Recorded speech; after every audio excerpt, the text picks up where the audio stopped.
Welcome back to Smile Jamaica. Well, the health ministry announced in October that it was looking to discharge more than 400 of the 667 patients at the Bellevue Hospital, which caters for the mentally challenged. But are families equipped to deal with the 400 that are going home and others who are already at home? Dr. Beverly Scott is a child and family therapist, and she's also the executive director of the Family and Parenting Center. And she's going to be talking to us a little bit about how do families make the adjustment to live with and to live healthy with persons who are mentally challenged. Morning, Doc. Welcome Good to Smile morning. Jamaica. Thank you It's very morning much time. for having me. Have we graduated from the stigma associated with having family members who are mentally ill? First time we just lock them away or we don't want people to know. Have we moved on from that?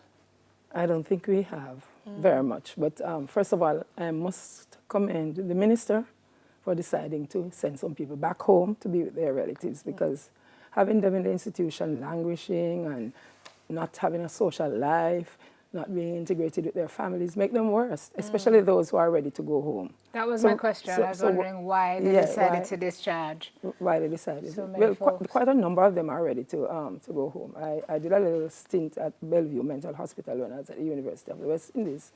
And at that time, they had the halfway house where people would go in the days and work and come back to the institution and all of that. But I really believe this is a good move to send them totally back home in the community. But there are issues. Yeah. But We need across-the-board education of persons to understand what's mental illness, because mental illness is not very obvious at times, especially in the early stage, and people need to understand what their relatives are going through so that they can get early intervention for them, because that is key, early intervention, before they get to the stage where they have to go to the mental institution. But the families do not have resources. We need social workers, psychiatric social workers. We need mental health workers. 20 odd years ago, when I was at the Cornwall Regional Hospital as the psychiatric social worker, I was the only psychiatric social worker in the region. I don't know if anything has happened since in the region. I don't know if anything has happened since, or what has happened, if anything at all. But that social work issue has been an issue for for decades, and Yeah. so we need to look at the whole issue of mental illness. I mean, mental illness is just another illness, like diabetes or hypertension or cancer. And so we need to deal with the issue. I mean, we need to get relatives to understand how to deal with their loved ones, because that's a problem. So there are different levels. There are different levels. Different levels. And sometimes somebody just showing symptoms and early intervention could help. Sometimes relatives do not understand what's happening, and there's a stigma. They don't want to tell anybody that they're mentally ill, that their relative is mentally ill. And that's a problem that we have to deal with. Is it more prevalent than we want to admit? Because lately I've met a couple of people and they've either said, look, my mom had a mental illness, or my aunt, or my sister. No, is it more prevalent than it is more, because many of these illnesses are shelved. People don't talk about them, The statistics show in Jamaica that 1 in every 4 person is mentally ill. It's 3 of us here today, so I don't think we don't have 4 here. But we don't have need 4. We have 4. Yeah. We have 4 right here now. Yeah. Right, so you see, 1 in every 4 person is mentally ill. Wow. And so we need to really look at that, and those are the ones that are in the statistics. What about those persons who shy going to the doctor, to the psychiatrist, to the psychologist for help? We need to look at those persons. When we're talking about the mental illness, Doc, we're not talking about schizophrenia we're talking about those two, but we're talking about folks who have depression. Depression, right. Anxiety. Right. What do we look for?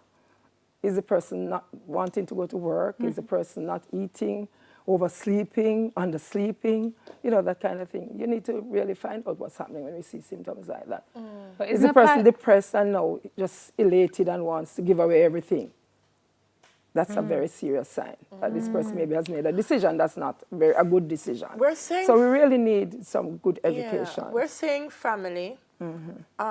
What about the support systems in the community? You run a parent care center. How does the church and other social and community groups factor into this? Well, first of all, I must commend the government, for the National Health Fund, because that helps with medication and all of that. Oh, that's important. And also the PATH program. Quite a number of mentally ill persons are on the PATH program. Really? Yes, in the Ministry of Labour and Social Security. Okay. So that's an avenue for help.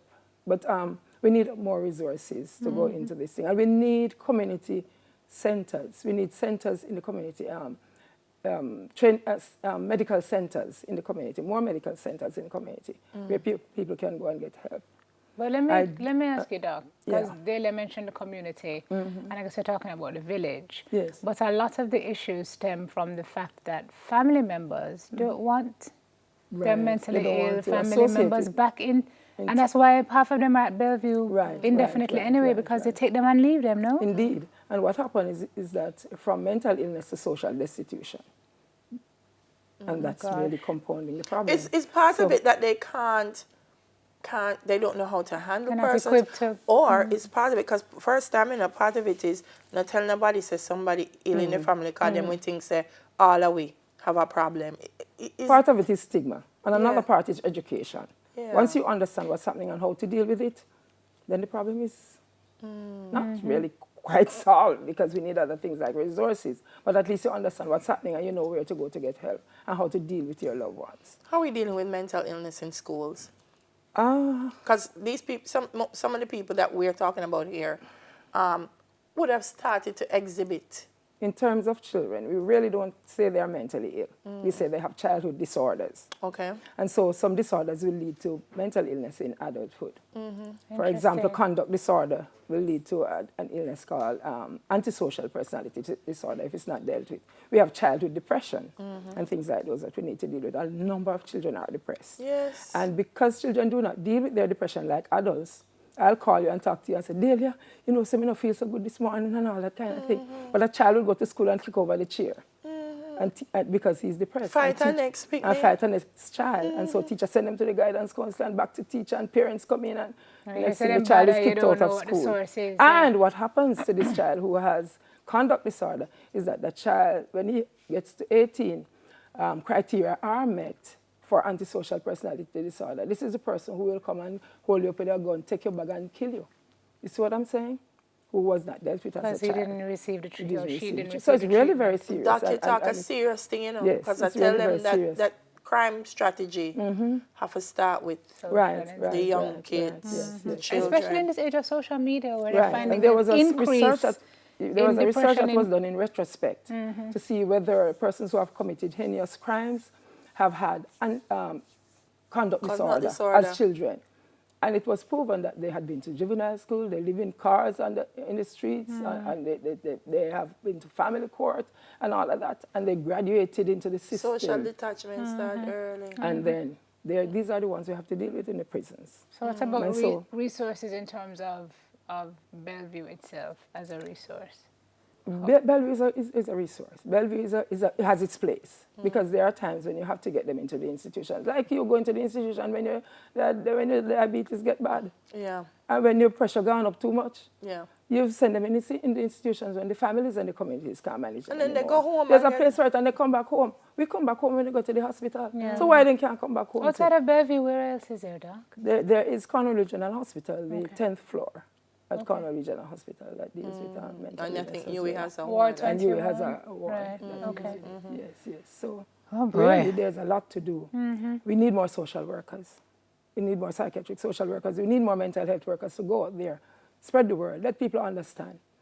If stigma can be removed from children, and everybody is now for children who have been sexually abused, when 40 years ago, I mean, there was such a stigma that you wouldn't talk that a father has abused a child. People still but now, afraid. I know they're still afraid, but I mean, they're talking up they have more support.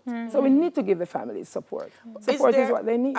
They're rapid. I know at the Family and Parent Center, a lot of parenting support. Because that's another thing now. We understand that parenting needs help. We give support to parents. For families that are watching and they're thinking, I want my family member home, but I don't know what to do. Is there someplace they can go to get support or counseling or direction on what to do? They can always go to the hospital and talk to the mental health team. Okay. That's at the hospital. Okay. Yes. And where is your center, Doc? It's at 2 Rhynie Drive. Riley? Rhynie, Rhynie. Okay. Unity Hall in Montego Bay. Oh, you're in the second city. Yes. Okay. Great. Thank you, Doc. Continue the good You're work. very Doc. welcome. Thank you for having me. But we know you're there on it. Dr. Yeah. Beverly Scott, Child and Family Therapist and Executive Director of the Family and Parenting Center. Yes, 400 home. Welcome them home. Welcome them home and help them to heal. Coming up next, Girl talk. Girl Talk. Doc, not go too far, because when this a Girl Talk, some counseling, I forgot go on. Soon come back. Oh, gosh. Soon come back.